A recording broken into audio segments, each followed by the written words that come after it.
में कटवट हो जाए।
How do you start it here?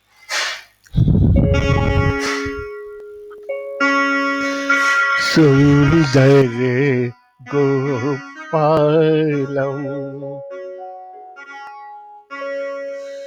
उर्वन मालम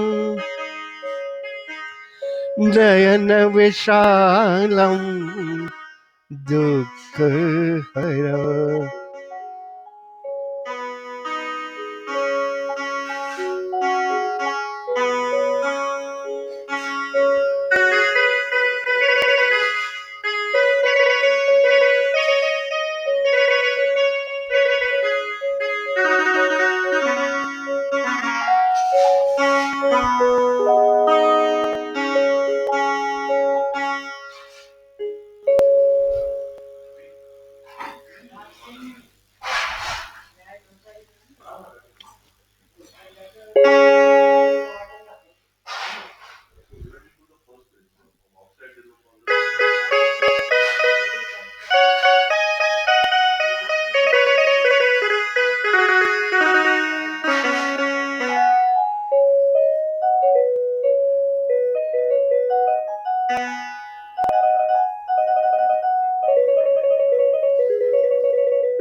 जय श्री कृष्ण।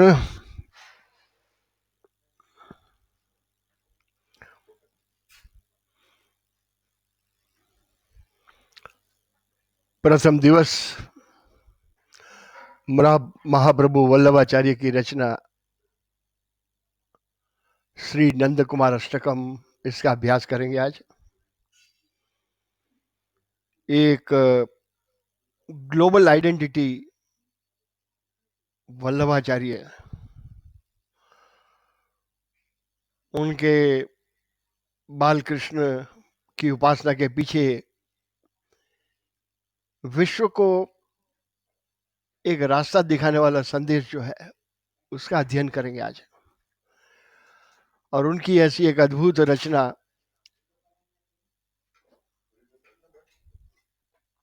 श्री नंद कुमार अष्टकम, जिसके शब्द भी इतने मधुर है और अलंकार से भरे हुए, उनका भी थोड़ा अभ्यास करेंगे। आज प्रथम दिवस है तो सर्वप्रथम जगत गुरु अपने गुरु को नमस्कार करके आज ये श्री नंद कुमार अष्टकम साथ में जिनके पास पन्ने हो मेरे साथ गाते जाएं।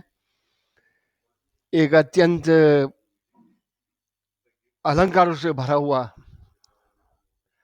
शब्द का इसमें कैसे इस्तेमाल किया हुआ है, क्योंकि ये बनाई हुई कविता या स्तोत्र नहीं है, ये बनी हुई है।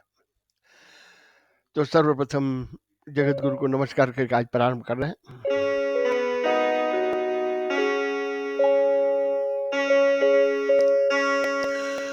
वसुदेव वसुतं देवं कंस चाणूर मर्दनम देवकी परमानंदम कृष्णं वंदे जगद्गुरुम्।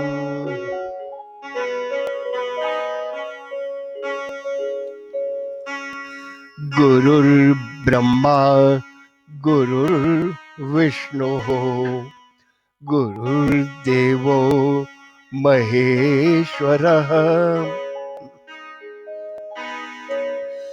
गुरुः साक्षात् परं ब्रह्म तस्मै श्री गुरवे नमः।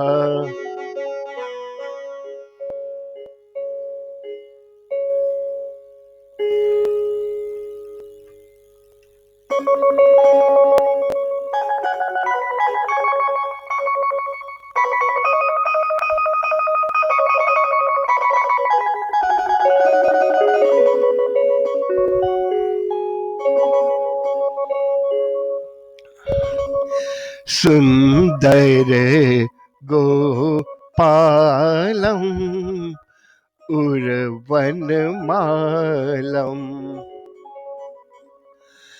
नयन विशालम दुःखहरम वृंदावनचंद्रम आनंदकंदम परमानंदम धरणीधरम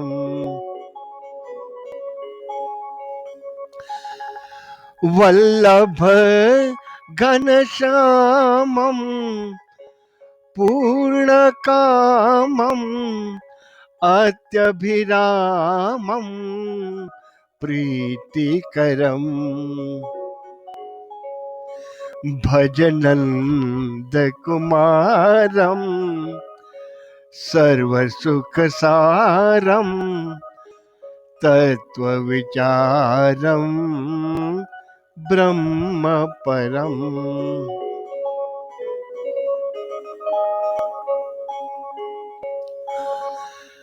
सुंदर वारिजवदनम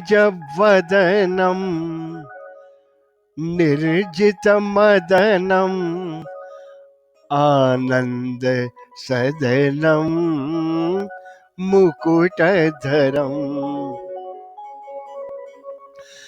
गुंजाकृतिहारम विपिन विहारम परमोदारै चीरहरम वल्लभ पटपीतम कृत उपवीतम करनवनीतम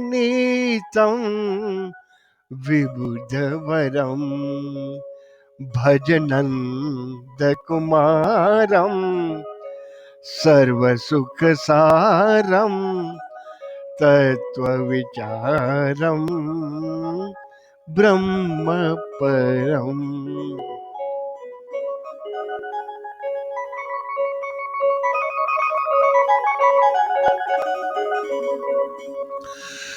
शोभित मुखधूलम यमुनाकूलम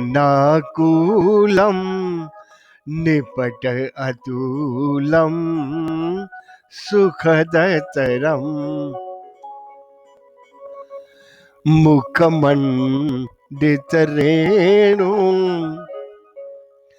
चारितधेनु वादितवेणु मधुर सुरम वल्लभम अति विमलम शुभ पद कमलम नखरुचियमलम तिमिर हरम भजनंद कुमारम सर्व सुख सारम तत्व विचारम ब्रह्म परम।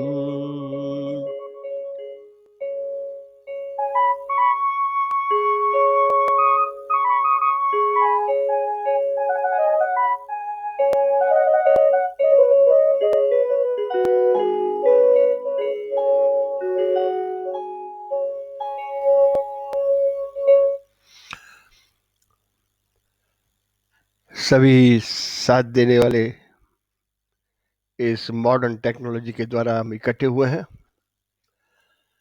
एक अद्भुत रचना महाप्रभु वल्लभाचार्य नंद बाबा के घर में कुमार अवस्था में कृष्ण का वर्णन, ये स्तोत्र अभ्यास कर रहे हैं हम लोग। ये सामान्य आचार्य नहीं है। वल्लभ शब्द का अर्थ भी देखेंगे तो वल्लभ के 3 अर्थ है। संस्कृत डिक्शनरी खोलेंगे तो वल्लभ का प्रथम अर्थ प्रिय,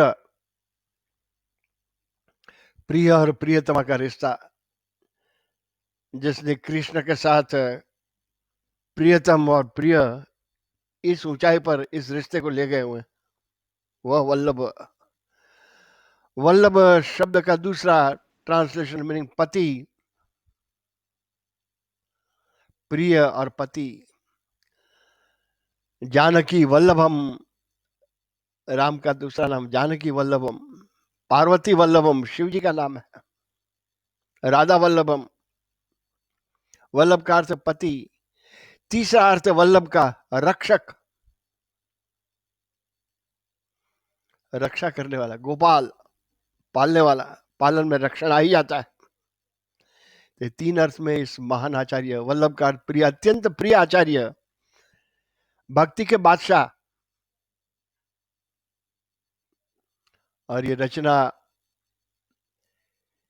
कलम लेकर बनाई हुई रचना नहीं है, शब्द सजाए हुए, कुछ जोड़े हुए, कुछ तोड़े हुए, कुछ मोड़े हुए, वैसी रचना ही नहीं है। अत्यंत पवित्र रचना ही है। जितनी वेदों की ऋचाएं पवित्र है, उतनी ही ये रचना नंद कुमार अष्टकम। क्योंकि इस रचना में हाथ कलम लेकर बैठे हुए कवि के शब्द नहीं है, कृष्ण के ध्यान में खोए हुए, स्वयं भी खो गए हुए, और उस समय उनके मुख से निकले हुए उच्चार, वही ये अद्भुत रचना है। मीटर बैठा हुआ नहीं, लेकिन एक देखेंगे बहुत सुंदर शब्दों का अलंकार जो इस स्तोत्र में आया हुआ है। गोपालम, मालम, विशालम, आनंद कंदम, परमानंदम, घनश्यामम, पूर्णकामम, अत्यभिरामम। ऐसा बहुत सुंदर ये एक ऑर्नामेंट जिसको काव्य में रस है, उनको ये रचना की ऊंचाई समझ में आ जाएगी। इस ऊंचाई पर ये काव्य लिखा गया हुआ, कृष्ण का वर्णन है। ये स्तुति नहीं है, ये स्तोत्र है। स्तुति में कुछ मांग होती है। कोई ब्राह्मण सेठ जी के घर में जाएगा तब सेठ जी की स्तुति करेगा, आप तो महान दाता है, आपकी कीर्ति है। सभी गायन के पीछे एक ही भाव है, जेब में हाथ डालिए आप। लेकिन यहाँ आचार्य को कुछ लेना नहीं है। कृष्ण भी पूर्ण है और महाप्रभु वल्लभाचार्य भी पूर्ण है। इसमें कोई मांग नहीं है, मुझे कम मिला इस शिकायत नहीं है।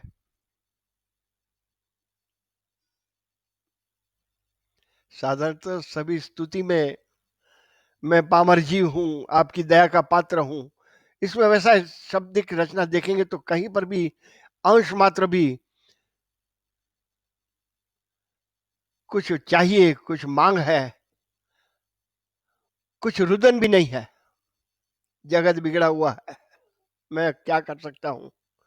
ये बहुत महत्व का ये सुंदर दृष्टिकोण लेकर इस रचना की हम लोग अर्थघटन देखेंगे। एक एक शब्द के पीछे इस महान आचार्य का हृदय बोल रहा है। वल्लभाचार्य की थोड़ी हिस्टोरिक घटना भी देखेंगे। वल्लभाचार्य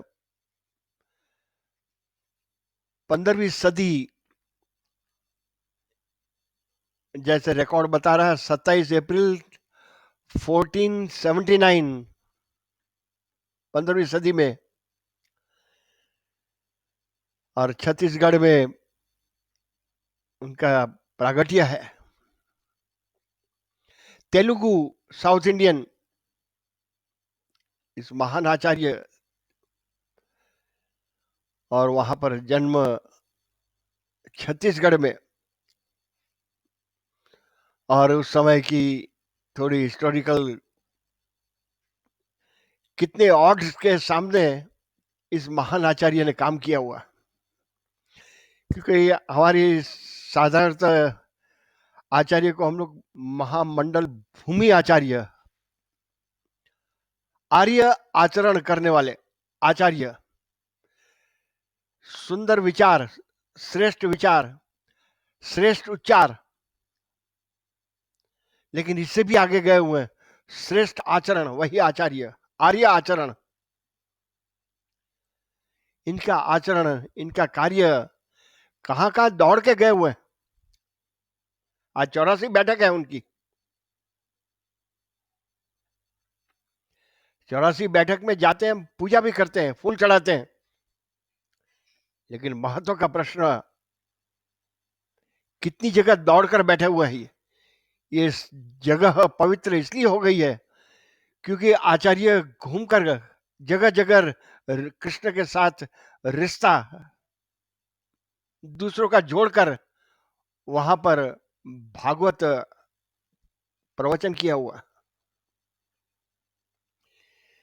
उठक और बैठक, आज बैठक की पूजा है, उठकर कहा गए थे। आज भक्ति का ही बहुत बड़ा रहस्य है। भक्ति माने बैठे रहो, लेकिन भक्ति में तो धर्म ही चर, सत्यम वद। चरने गए क्या, मेरे काम के लिए जाता हूं, लेकिन मेरे अंदर बैठी हुई जो शक्ति है उसके काम के लिए कहीं पर गया क्या। ये वल्लभाचार्य, उनकी बैठक की पवित्रता किस ऊंचाई पर है। ये महान आचार्य की रचना ही है। उस समय 15वीं सदी में भी थोड़ा ऐतिहासिक घटना भी देखेंगे, कैसे इस महान आचार्य ने भक्ति का झंडा फहराया हुआ है। उस समय हिस्टोरिकल लोधी वंश, अफगानिस्तान से आए हुए मुगल रूलर्स, दिल्ली पर कब्जा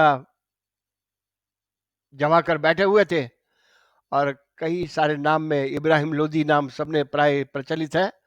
लास्ट लोधी वंश के रूलर, और पानीपत में पहली लड़ाई लड़ने वाले। तो ये एक अद्भुत घटना उस समय, ये मुगल एम्परर हमारे भारत में मूर्ति को तोड़ रहे थे। मंदिरों में मूर्ति तोड़ो, जो आज बहुत बड़ी, कुछ समय पहले हम लोग देख चुके हैं। हमारा मूर्ति पूजा, ये पूरे विश्व को हम दे सकते हैं, वैसा विज्ञान उनको मान्य नहीं था। ये मूर्ति पूजा, लोधी वंश, हिस्टोरिकल एविडेंस से 1451 से लेकर 1526 तक इनका राज्य रहा। लोधी एक सेक्ट, एक जाति, लोधी जाति, उनके अलग अलग रूलर्स आए। उस समय महाप्रभु वल्लभाचार्य मूर्ति को तोड़ो। और वास्तविकता देखें तो आज मूर्ति पूजा का रहस्य ही हमारी सबसे बड़ी संपत्ति जो है भारत की, इसके बारे में कितनी जानकारी है।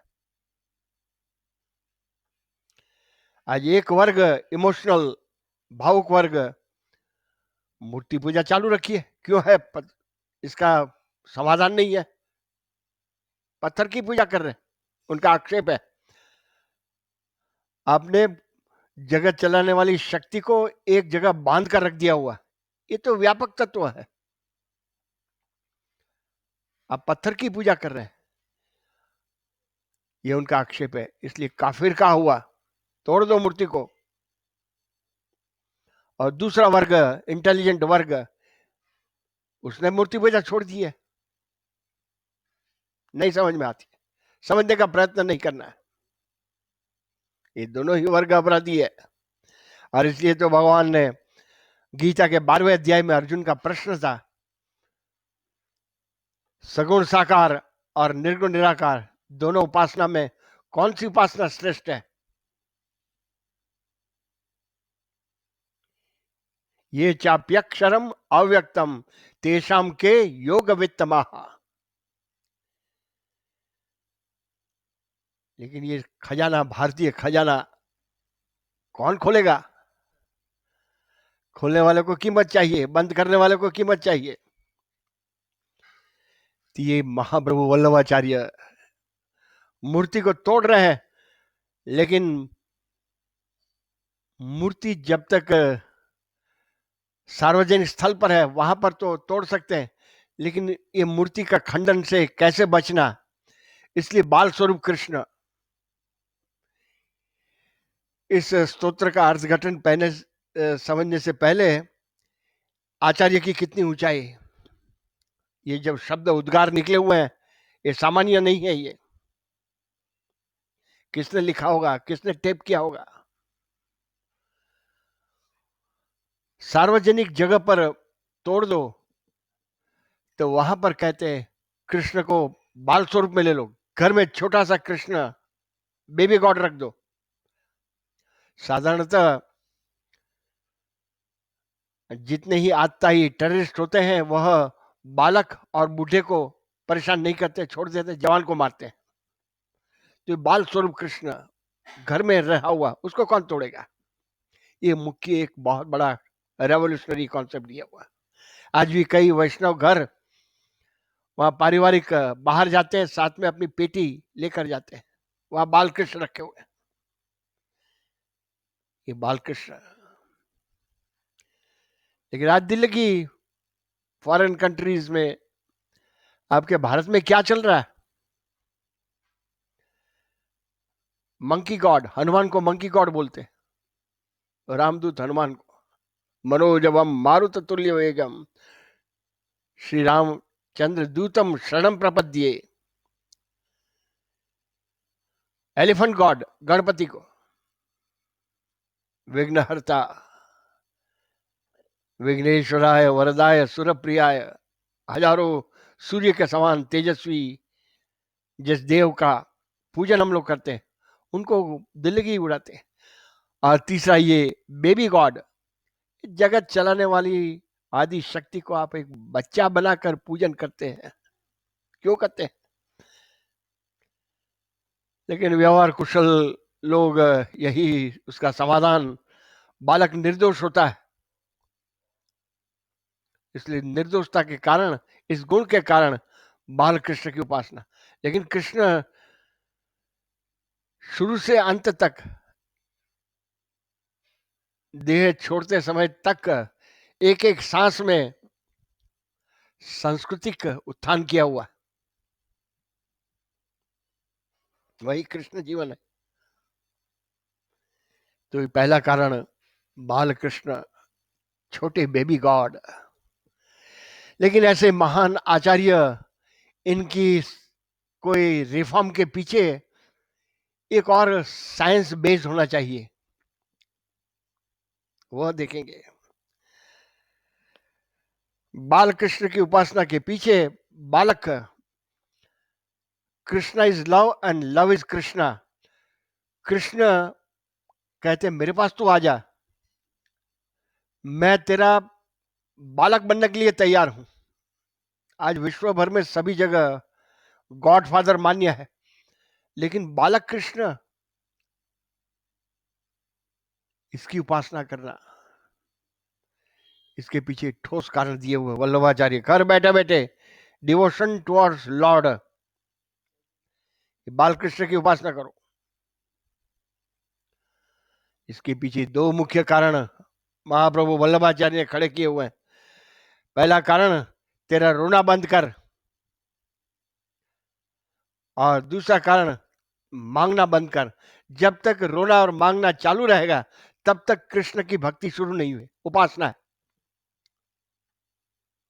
उपासना और भक्ति में अंतर है। उपासन का अर्थ नजदीक, उप माने नजदीक, आसन, भक्ति के नजदीक पहुंचे हुए हैं लेकिन अभी भक्त नहीं बने हुए।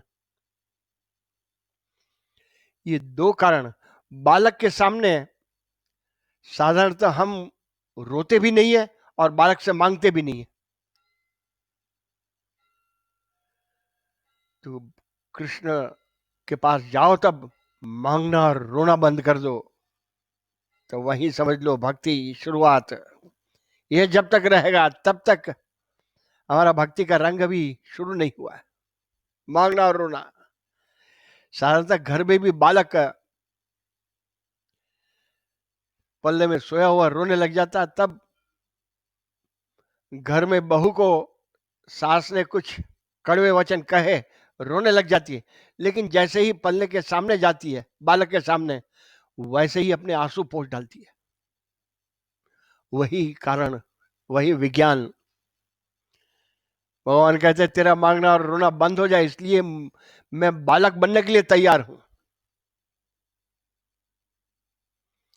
अब ये विज्ञान और ज्ञान जब तक भक्ति शास्त्र में हमारी तैयारी नहीं होगी तब तक हम उपासक है, वर्शिपिंग गॉड।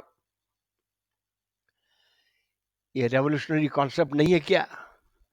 हम विश्व को कह सकते हैं, किसी भी धर्म, संप्रदाय, इबादत, किसी फॉर्म ऑफ वर्शिपिंग गॉड, उस वर्शिपिंग गॉड में जब तक मांगना रोना रहेगा तब तक वह भक्ति का रंग नहीं है। तो मांगना रोना बंद करे तब क्या हो जाएगा?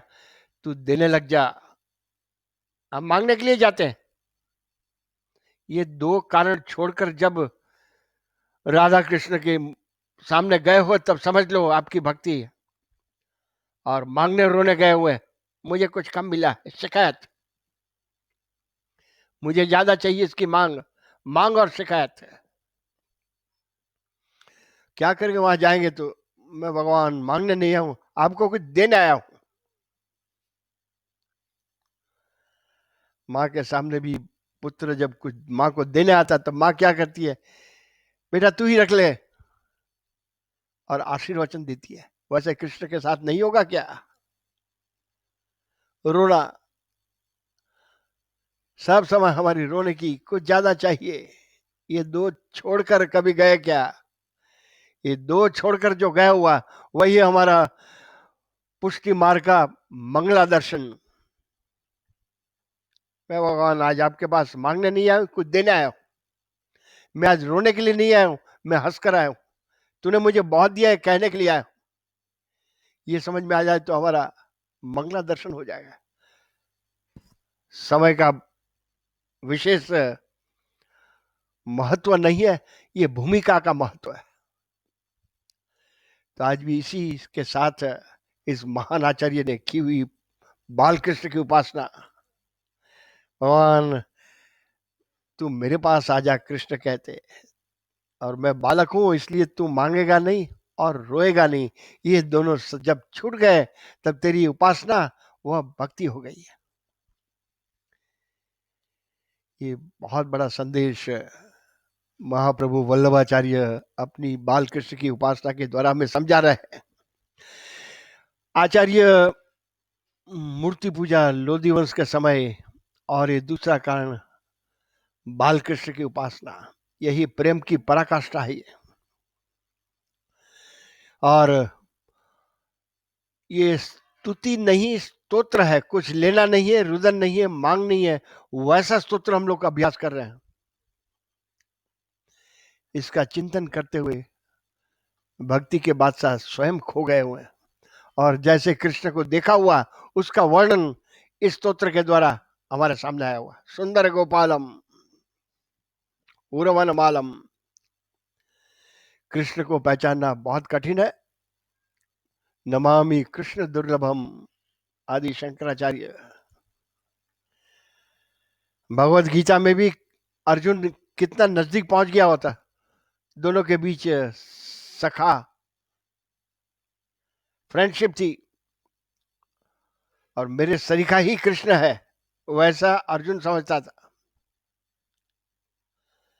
और प्रथम अध्याय में देखेंगे, प्रथम और दूसरे अध्याय में एक बुद्धिमान इंटेलिजेंट व्यक्ति के पास से कोई समाधान मिलेगा, वैसे प्रश्न किए हुए। एक गीता खोलनी पड़ेगी। अथ के न प्रयुक्तोयम पापै चरति पुरुष अनिच्छन्नपि वार्ष्णेय बला दीव नियोजित। भगवान आप कहते हैं आप मेरे भीतर में बैठे हुए हैं, तो मैं पाप करने जा रहा हूं, आप रोकते क्यों नहीं है? मेरी इच्छा ना होते हुए भी मुझे घसीट कर कोई पाप करवा रहा।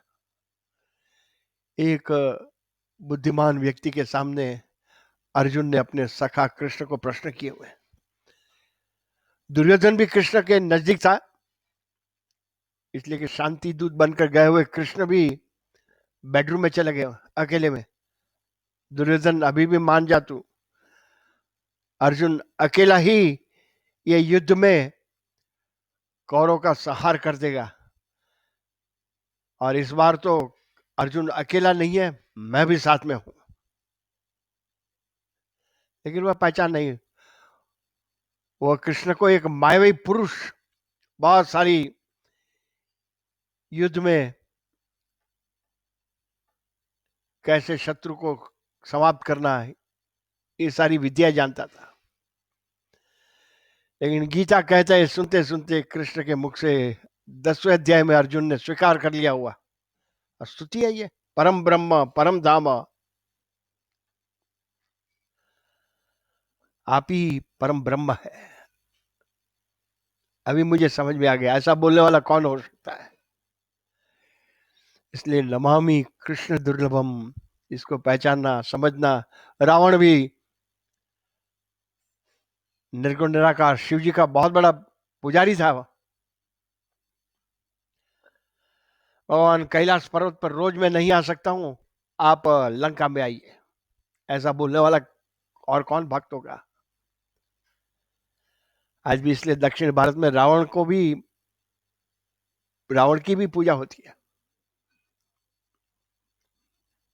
सामने आया हुआ सगुण साकार ब्रह्म रामचंद्र, उनकी विडंबना की है। मनुष्य है वो, मेरा क्या बिगाड़ लेगा। और हमारी भारतीय इसलिए सगुण साकार कृष्ण मनुष्य बनकर आए हुए हैं, राम मनुष्य बनकर आए हुए हैं, हमें कुछ समझा दे और इस मनुष्य आकार में भरी हुई अनेक सारी खूबियां दिखाना है। तू भी मेरे जैसा बन सकता है। वह वल्लभाचार्य पहले ही शब्द में सुंदर गोपालम, गोपाल सुंदर है। कृष्ण ग्वाला थे, कृष्ण का रोल देखेंगे तो कई सभी रोल किए हुए हैं, ईच एंड एवरी रोल।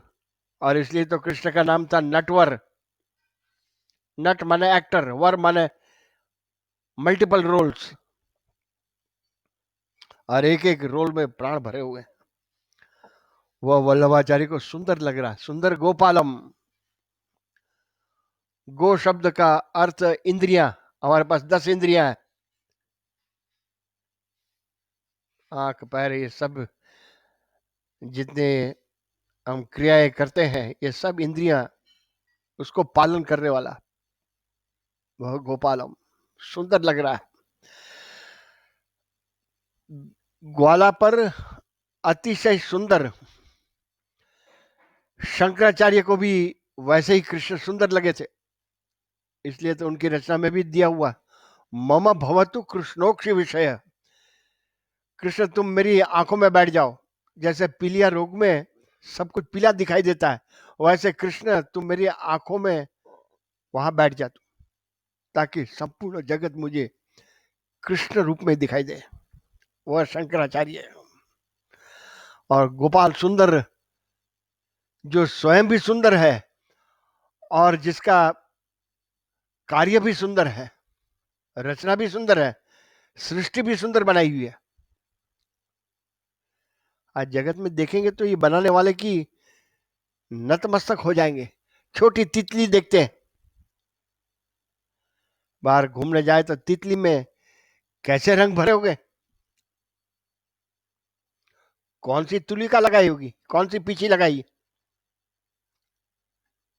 कैसे किया होगा ये तितली में, सोचना नहीं चाहिए क्या। तोता को देखते हैं, ग्रीन कलर और लाल पट्टा दिया हो गले पर, एक सुंदर रचना नहीं है क्या। कौवे को काला बनाया हुआ, मल्टीपल कलर्स।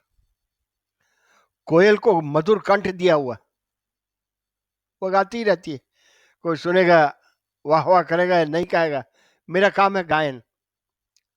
वह कोयल, रंग काला लेकिन मधुर कंठ, कौन सा सुर भीतर में भरे होंगे।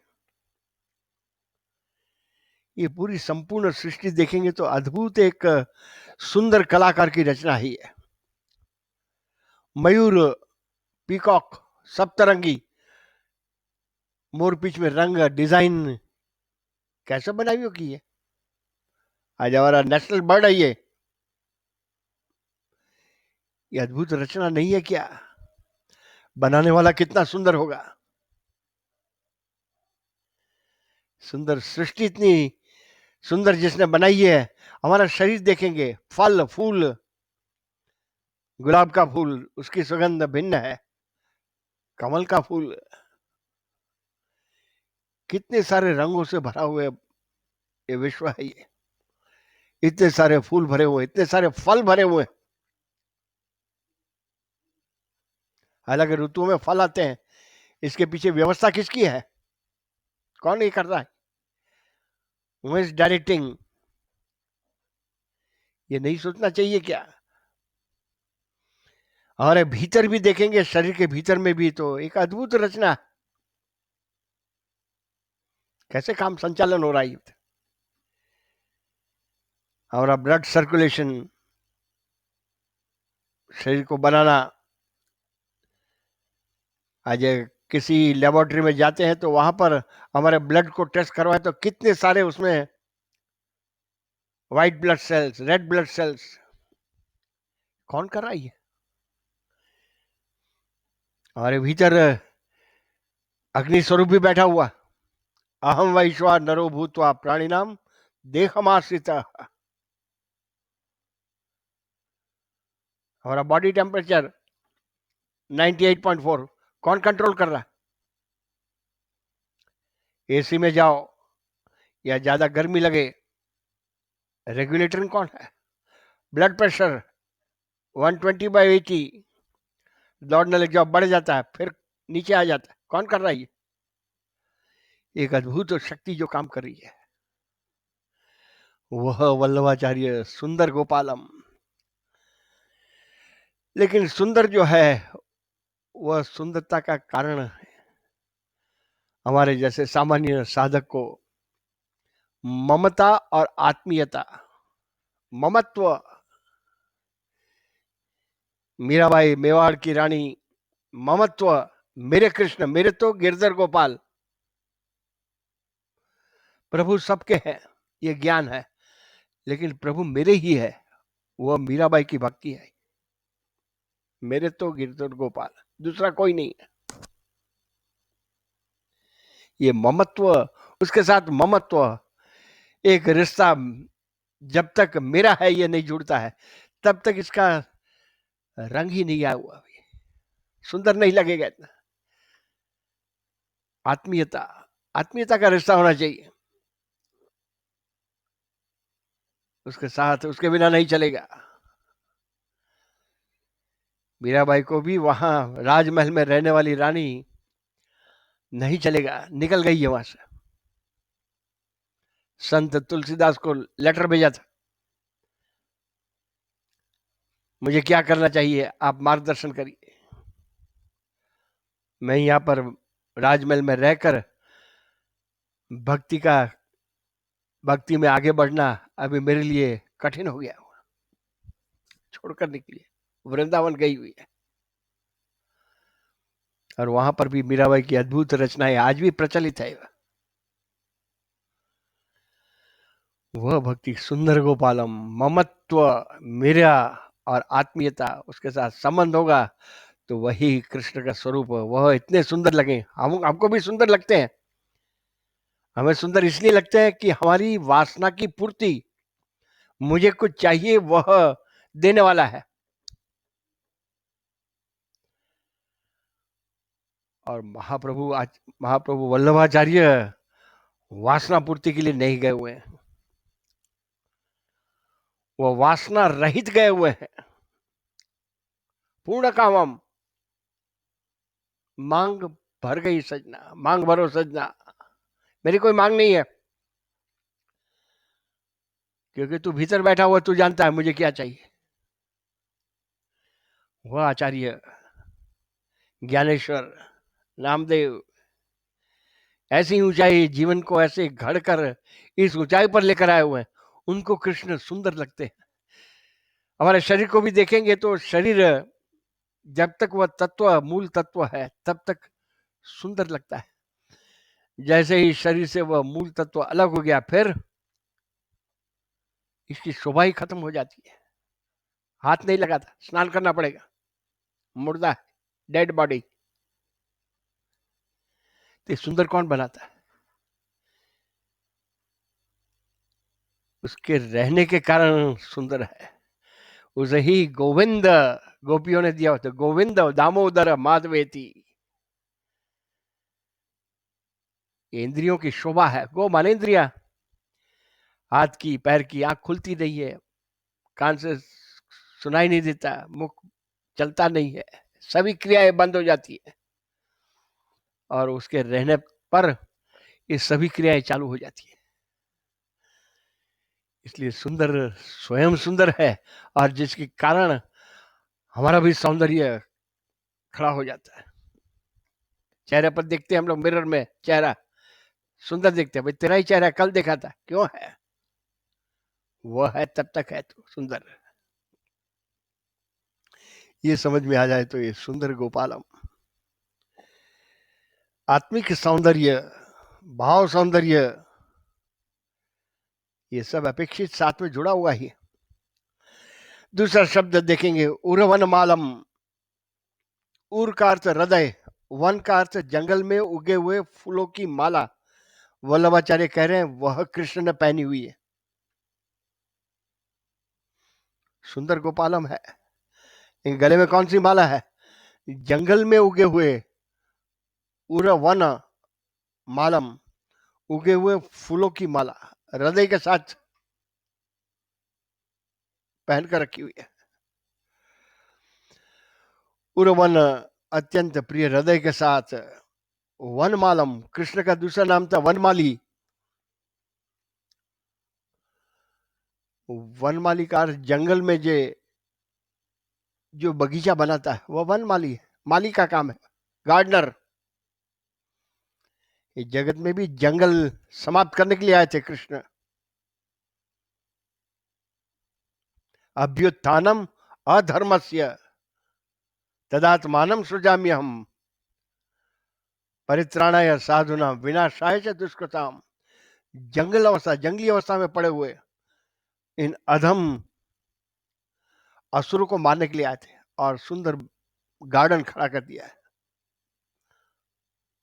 वनमाली, हम भी खिले हुए हैं, लेकिन कारण से खिले हुए, कुछ चाहिए इसलिए खिले हुए।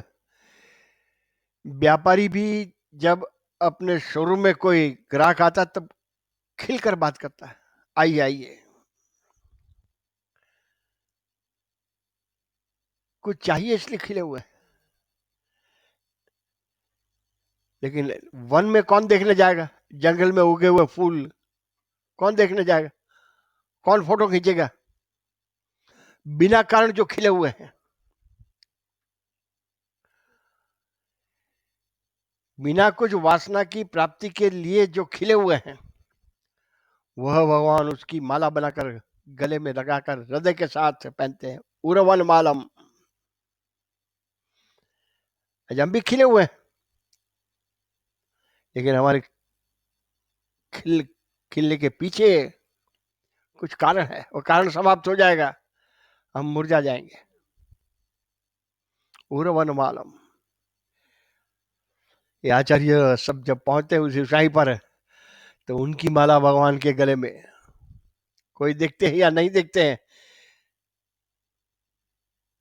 वह जब दृष्टि बदल जाती है, मुझे कोई देख रहा है।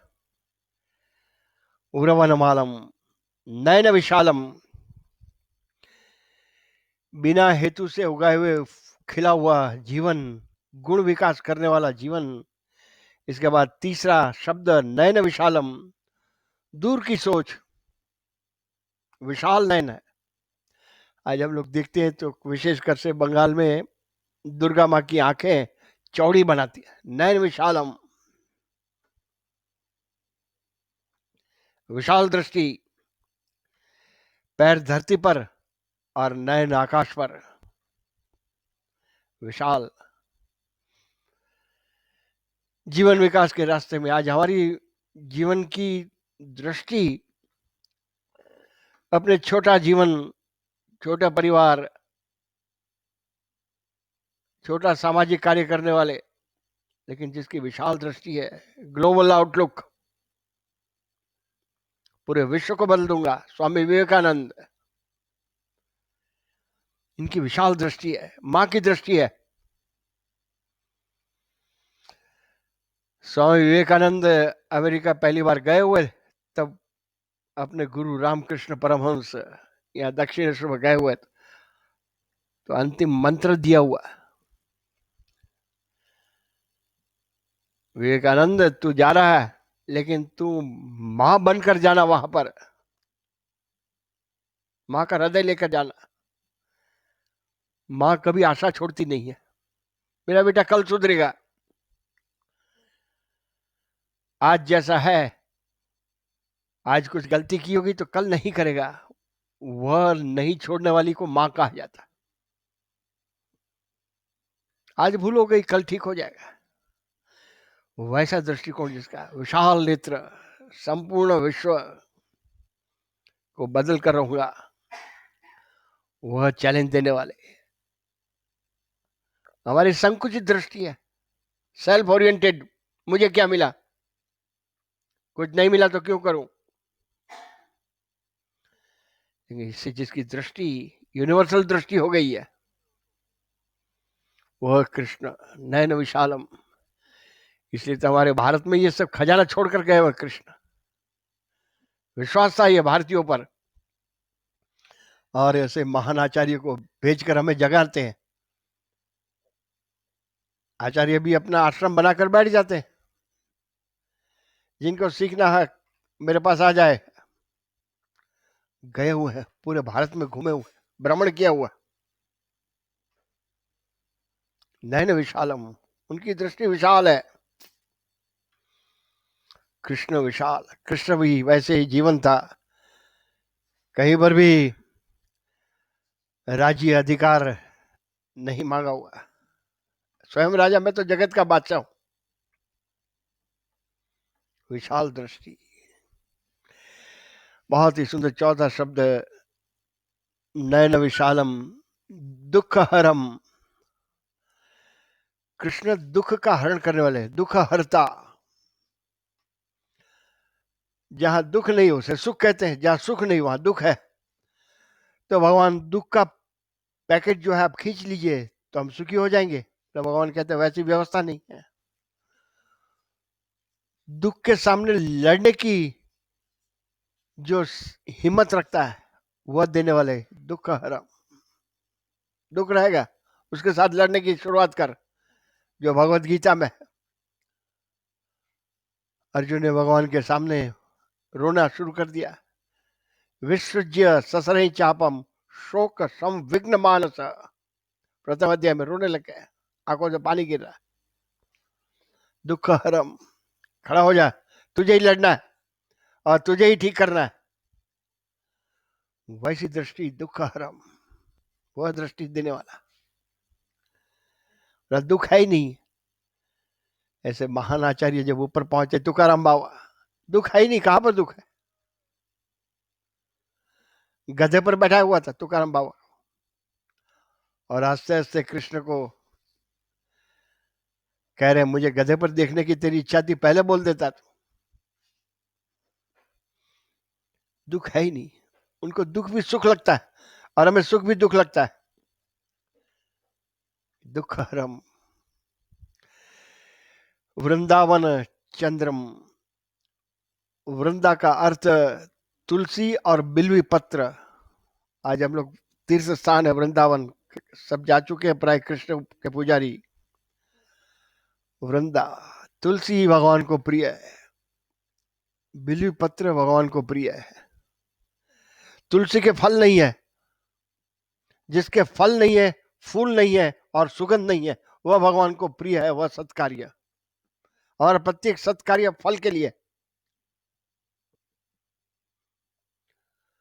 फूलों की माला, फूल, सुगंध, वाह वाह हो जाए, सत्कार, मान पूजार्थम, लोग पूजा करने लग जाए।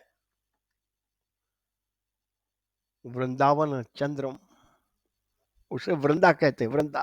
तुलसी, दिवाली के बाद इसलिए तुलसी विवाह करवाते हैं। तो हमारा एक एक भी ऐसा कर्म है भगवान जिसका फल के लिए मैंने नहीं किया हुआ, वह भगवान को प्रिय हो जाएगा।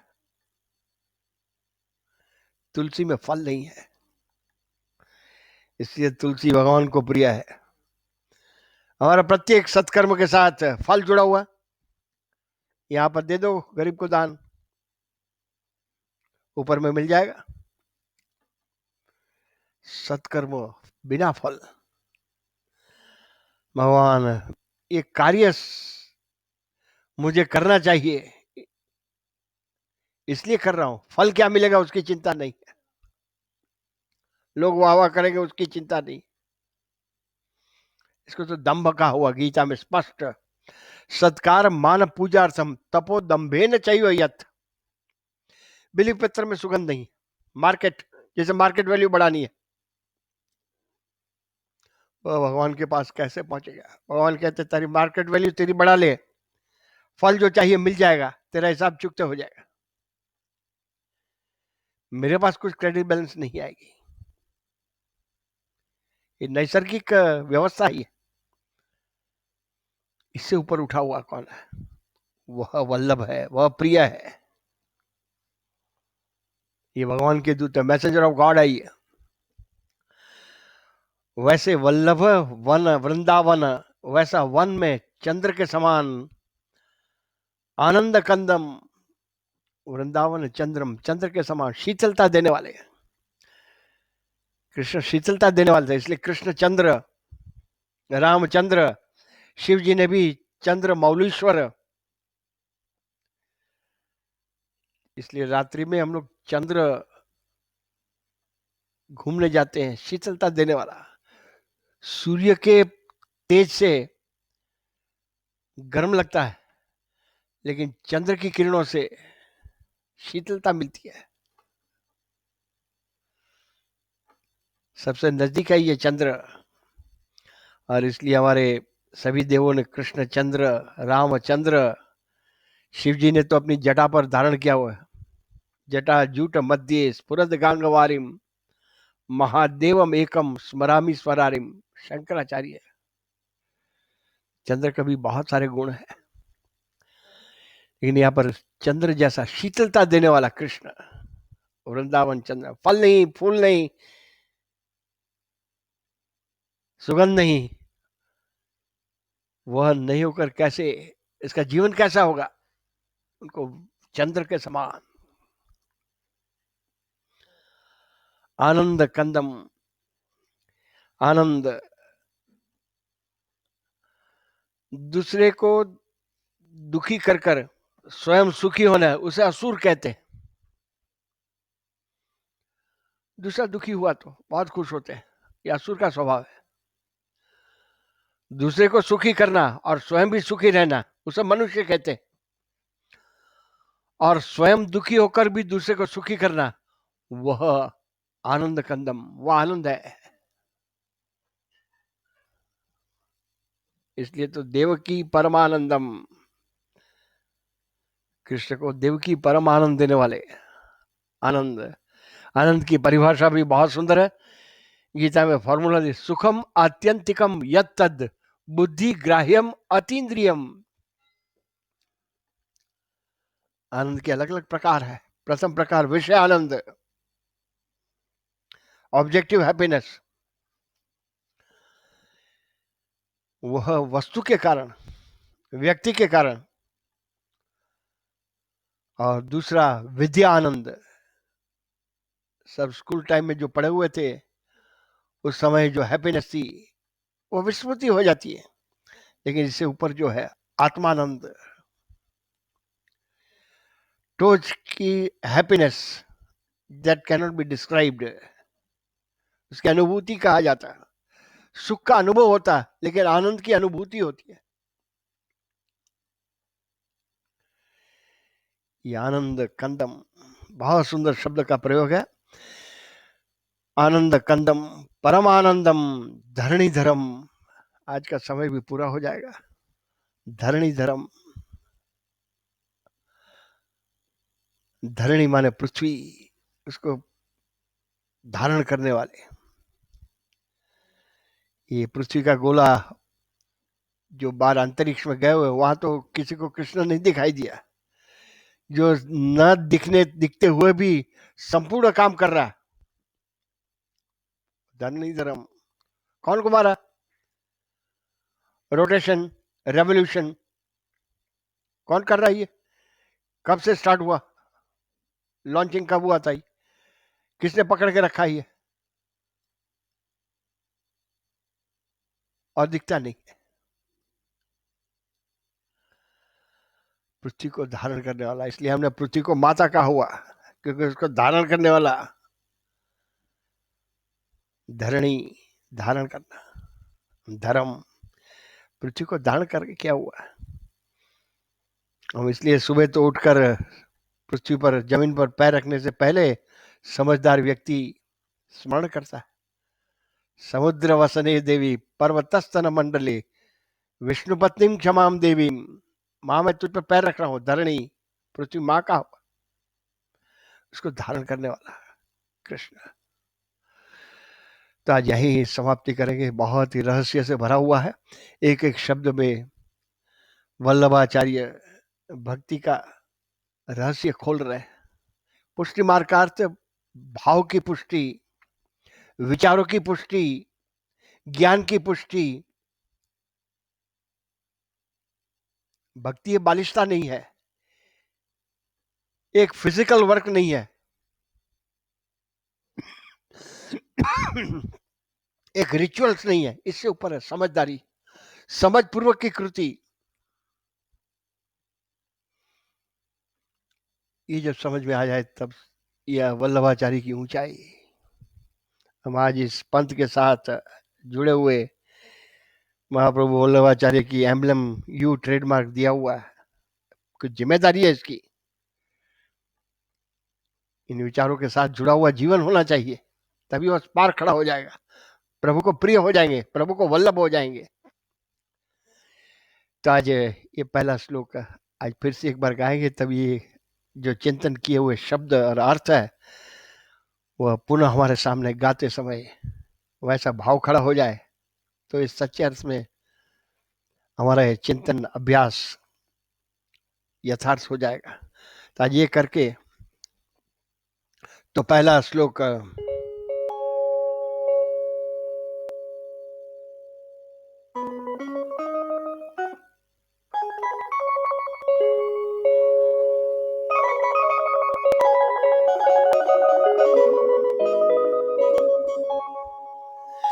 सुंदर गोपालम उर्वनमालम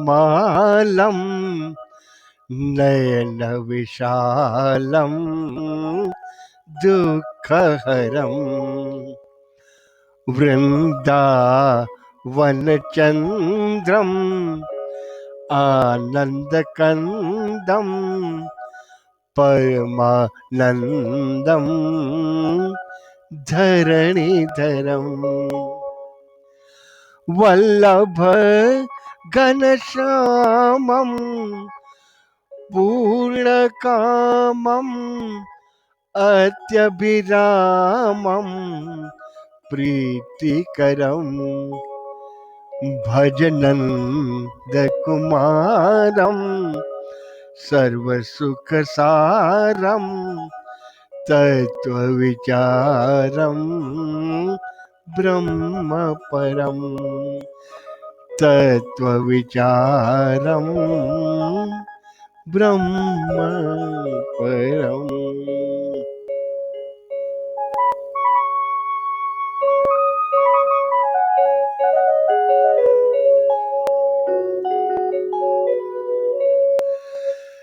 साथ देने वाले सभी पार्टिसिपेंट सबको जय योगेश्वर, जय श्री कृष्ण। इस महान आचार्य को भी पुनः पुनः स्मरण करके इनकी रचना के द्वारा हमारा जीवन में ऐसा घड़ कर दिखाएंगे, प्रभु के प्रिय हो जाए वैसा जीवन बनाना। ये सुंदर संदेश इस रचना के पीछे हमारे जीवन में लाने का प्रयत्न वही है, चिंतन है। तो जगत गुरु अपने गुरु को नमस्कार करेंगे। अगले शनिवार को फिर आगे इस रचना में हमारे लिए क्या संदेश है ये देखेंगे। वसुदेव वसुतं देवं कंस चाणूरमर्दनं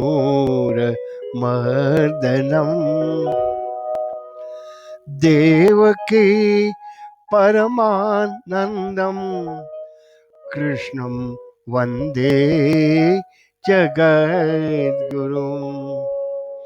गुरुर्ब्रह्मा गुरुर्विष्णुः गुरुर्देवो महेश्वरः गुरुः साक्षात् परं ब्रह्म तस्मै श्री गुरवे नमः। तस्मै श्री गुरवे नमः।